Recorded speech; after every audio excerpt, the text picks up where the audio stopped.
Nagdagdag ng ebidensya ang Anti-Money Laundering Council sa isinampang money laundering case laban kay Alice Go. Ang ilang na-rescue naman sa Pogo Hub sa Porac, Pampanga, iniharap ng Department of Justice. Balita hatid ni Salima Refran.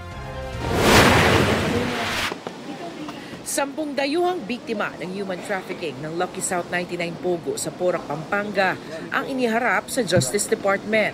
Lahat sila maayos na ang mga itsura at maaliwalas na ang mga muka.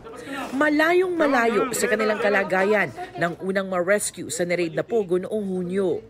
Kasama ang 4 na Pilipinong staff ng Pogo. Mga testigo sila sa inihaing qualified human trafficking complaint ng PAOK at PNP-CIDG laban kina Cassandra Leong na kinatawan ng Lucky South 99, Ronalyn Baterna na Corporate Secretary, dating Technology and Livelihood Resource Center official Dennis Cunanan at ang dalawang big boss ng Pogo na sina Duan Renwu at Zhang Jie.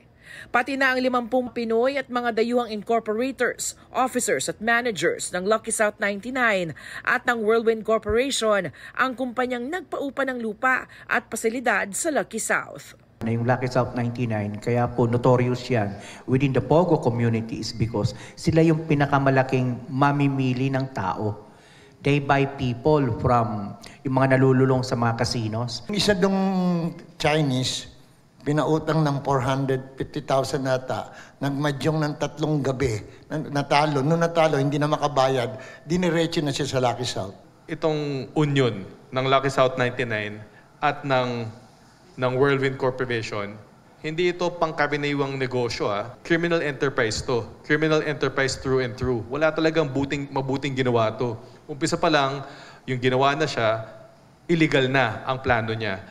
Ang Chinese na si Wu at ang Singaporean na si Zhang ang mga nakuha ng tumutulong sa magkakapatid na Guo at kay Ong sa Singapore at Indonesia.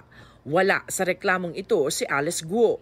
Pero hindi isinasantabi ng mga otoridad ang posibilidad na mapasama siya sa iba pang reklamo kaugnay ng Lucky South 99. Samantala, 32 kahon ng dokumento ang idinagdag ng Anti-Money Laundering Council sa mga ebidensya sa money laundering cases laban kay Guo. Ipinadala ang mga ito sa Justice Department.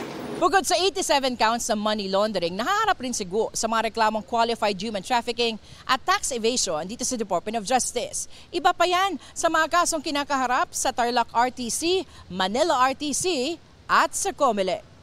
Ang Tarlac RTC Branch 109 kung saan dinidinig ang mga kasong graft ng dating mayor sumula kay Senador Risa Ontiveros.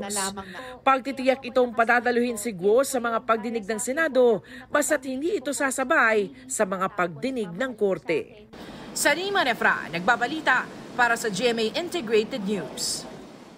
Kapuso, alamin ang maiinit na balita. Bisitahin at mag-subscribe sa GMA Integrated News sa YouTube. Sa mga kapuso abroad, samahan nyo kami sa GMA Pinoy TV at sa www.gmanews.tv.